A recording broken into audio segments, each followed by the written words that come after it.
On va pas se mentir, s'il y a bien un accessoire qu'on achète souvent à la va-vite sans trop prendre le temps de se renseigner, c'est bien les cartes SD. La plupart du temps, on se fie aux gros chiffres mis en avant sur la carte et aux mots bien marketing du genre extrême, ultra speed, ultra fast, etc. sans vraiment savoir ce qui se cache derrière toutes ces données. Pourtant, toutes ces données sont super importantes à connaître pour choisir la carte qui convient le mieux pour votre appareil photo ou votre caméra. Donc dans cette vidéo, déjà je vais vous expliquer ce que veulent dire tous ces chiffres et ensuite je vous montrerai un magnifique tableau que je vous ai préparé pour choisir au mieux la carte SD ou micro SD qui correspond à votre utilisation.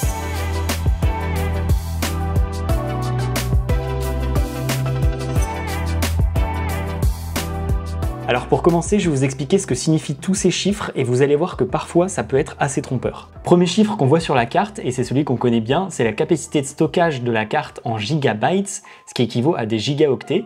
Sur celle-ci, je peux stocker 128 gigas. D'ailleurs, si vous êtes vidéaste et que vous filmez souvent en 4K, je vous recommande vraiment d'avoir une carte d'au moins 64 Go parce que vous allez voir que ça se remplit vraiment super vite. Tant qu'on parle de capacité, on va voir la différence entre les cartes SDXC comme celle-là et SDHC comme celle-ci. Entre ces deux cartes, les données sont enregistrées de manière un peu différente, ce qui va jouer sur leur capacité maximale. Les SDHC qui signifient High Capacity vont de 4 à 32 Go compris, alors que les SDXC pour Extended Capacity vont de 32 Go à 2 Tera. Autre point assez important à avoir en tête, c'est que les cartes SDHC comme celle-là qui fait 32 Go peuvent enregistrer que des fichiers de 4 Go maximum. Donc si par exemple vous filmez une interview, et en fait ça va découper l'interview en plusieurs fichiers de 4 Go, ce qui n'est pas super pratique ensuite pour le montage parce que vous avez plusieurs fichiers pour la même interview.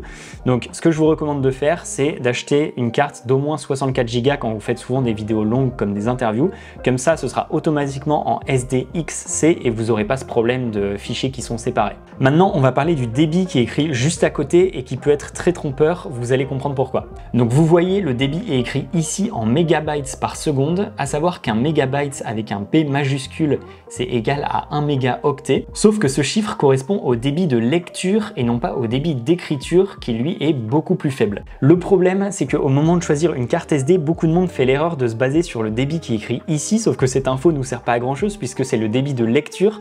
La seule chose que ça nous apporte, c'est de savoir si quand on va transférer nos images sur notre ordi, ça va être assez rapide, ou si quand on lit en direct les photos et les vidéos sur l'appareil photo, c'est fluide. Du coup, pour décrypter la vitesse d'écriture de notre carte, il va falloir regarder les sigles qui sont écrits en tout petit à côté. Donc globalement, les trois indications ici veulent dire à peu près la même chose. On va commencer avec le V30 qui correspond à la vitesse minimale d'écriture garantie, et ici le 30 veut dire que la carte peut écrire 30 mégabytes par seconde.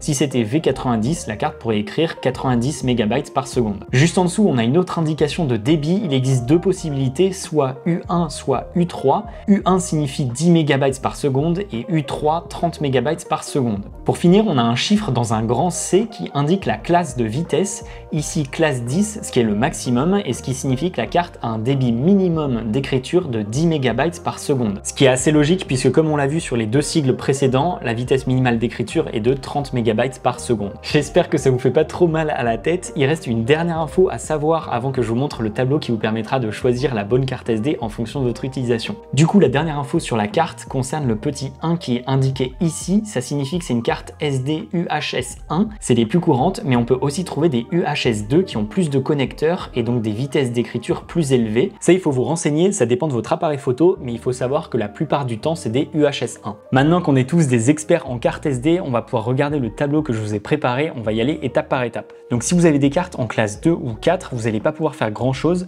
uniquement filmer en 720p et prendre des photos avec un compact qui n'a pas une trop grosse résolution. En tout cas, ce qui est sûr, c'est que si vous voulez faire des rafales, c'est pas ce genre de carte qu'il va falloir choisir parce que ça va bloquer instantanément. En passant sur une classe 6, c'est un peu mieux, vous allez pouvoir filmer en Full HD et la carte va pouvoir encaisser vos photos si vous avez un compact. Par contre, si vous avez un réflexe ou un hybride, si vous commencez à faire des rafales, là ça va bloquer, donc faut passer sur une classe au-dessus. Alors maintenant, la classe 10 avec un débit maximum de 10 mégabytes par seconde.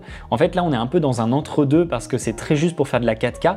Par exemple, avec mon Canon R6, ça marcherait pas. Et si vous avez un très bon appareil photo qui a une bonne résolution et vous commencez à faire des rafales, ça risque de bloquer très rapidement. Vous n'allez plus pouvoir déclencher. Donc si c'est votre cas, il va falloir passer sur la classe supérieure. Alors maintenant, avec un débit de 30 mégabytes par seconde, donc on a quand même multiplié par 3 le débit par rapport à la classe précédente. Là, on entre dans une catégorie de vitesse qui est très intéressante intéressante puisque vous allez globalement pouvoir faire à peu près tout ce que vous souhaitez. Perso, c'est ce que j'utilise depuis plusieurs années pour filmer mes vidéos en 4K 50 ou même mes vidéos en 5K avec la GoPro Hero 10 et j'ai jamais eu de souci avec ça. En photo, c'est pareil, ça marche très bien sauf si vous avez un appareil avec une très haute résolution et qui fait des grosses rafales. À ce moment-là, il faudra passer sur une carte plus rapide, donc les V60 ou les V90 qui peuvent tout faire, même enregistrer des vidéos en 8K. Pour savoir plus précisément quelle carte il vous faut, en tout cas en vidéo, vous avez juste à regarder le débit de votre appareil.